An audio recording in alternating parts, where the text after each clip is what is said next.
So in a bid to address COVID-19 vaccine hesitancy, the South African Health Products Regulatory Authority is trying to make it easier for people to report on adverse reactions and side effects.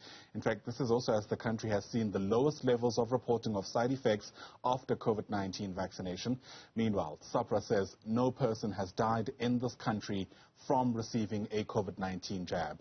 Let's have this discussion now. Rehad Desai is with the People's Vaccine Campaign, and he says a people-centered campaign is needed to address vaccine hesitancy.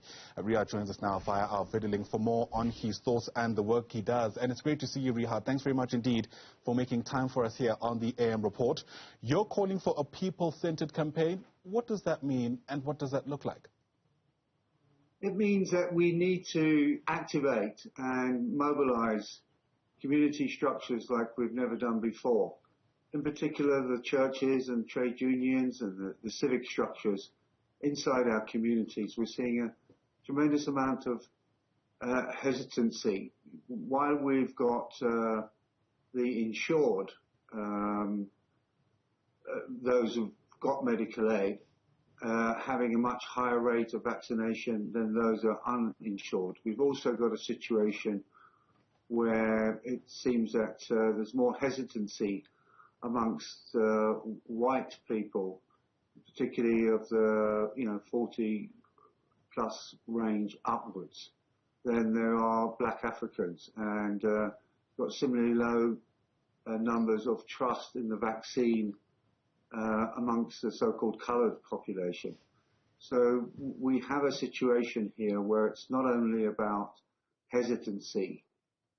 Often in the black African community, we're finding it's a wait and see. Let's see what happens to those that are vaccinated. But a question of access, of it being convenient. We need a situation where people get time off work.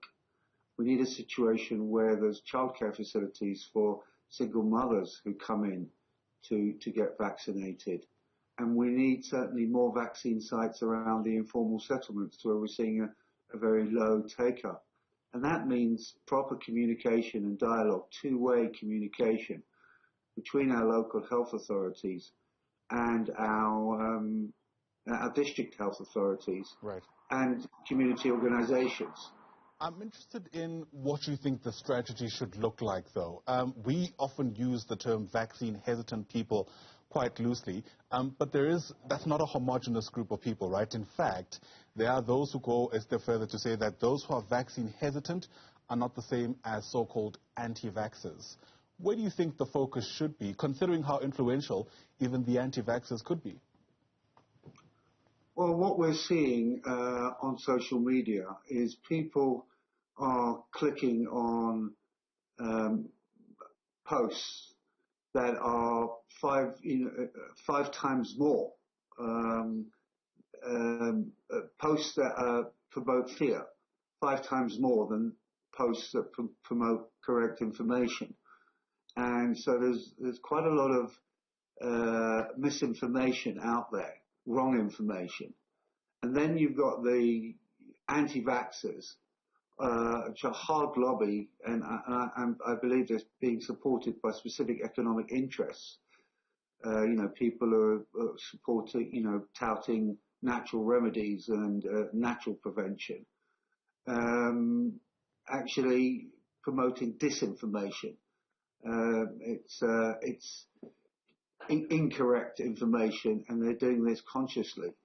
And our view is most people are not hardcore anti-vaxxers, but have a lot of concerns about the safety, whether this is, culturally right, appropriate, whether this fits in with their religion, whether this fits in with their culture, and there's a lot of mistrust. Now, how those countries that have been doing well, we see high levels of trust with the sources of communication, with the they're connecting to the communication campaign. We really haven't seen a rigorous communication campaign launched by government, and I think they're waking up to the fact that we've really got to get everybody involved, particularly those sources in our community that are trusted. Not everybody trusts government, not everybody trusts the health authorities. We have a long history of mistrust going back hundreds of years when it comes to the health authorities in this country. So we've got our work cut out for us, and we need to spend coming from government on communication, which is, it's just not about TV or the news or the radio. It's about getting down to the ground, so to speak, and having face-to-face communication. We're finding many people just don't know, just don't feel that they know enough. And that's got to be corrected. Yeah, maybe come in there, Rehad, if I can.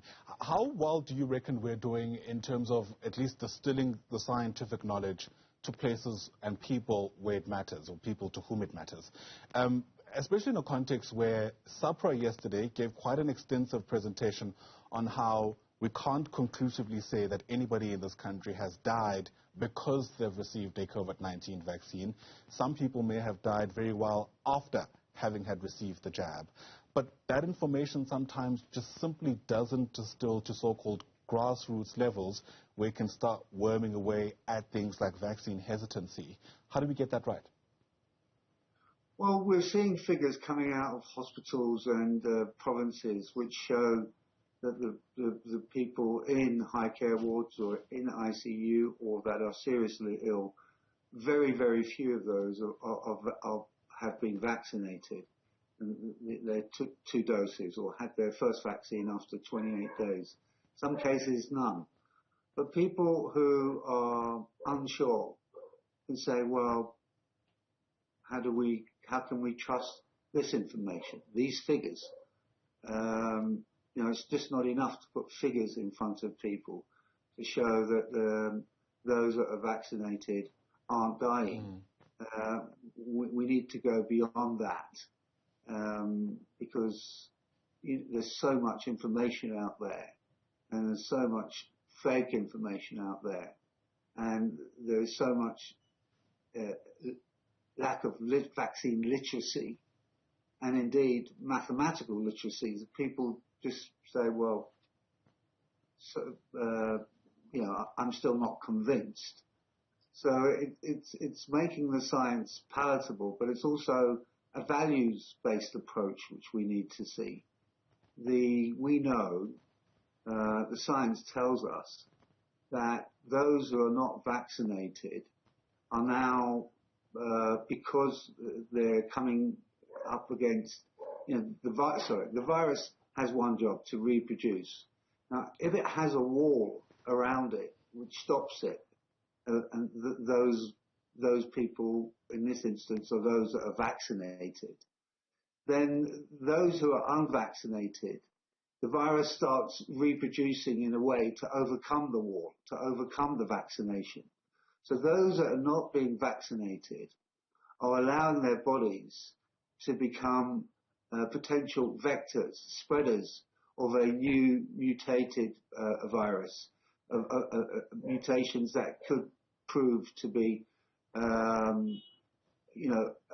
over time to overcome the vaccine. So to infect those who have been vaccinated with a new strain. So while we say, wear your mask to protect others, your mask protects me, my mask protects you.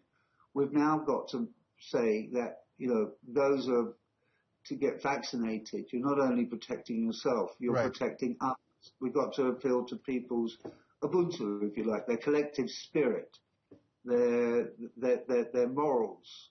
It's just not a question of science. We've got to win people over morally, and in this sense, the church, the backbone of our morality in many townships and communities around the country, need to come fully on board, and that's what we're busy with in the People's Vaccine. We're about to embark on a strategy and intervention which hooks up our community activists, our trade unionists, with our churches, so we can go together to our communities to explain to them what their moral responsibility is, what their social responsibility is in this instance, and attempt to do that with, a clear understanding of the science of vaccines and this virus behind that. Sure. One certainly gets the impression that a multi-pronged approach is needed. Thanks very much indeed for your time and for the work that you do. Rehad Desai is with the People's Vaccine Campaign, calling for a people-centered campaign, if you like, as we try amp up the ante against COVID-19 vaccine hesitancy. Rehad, once again, thanks very much indeed.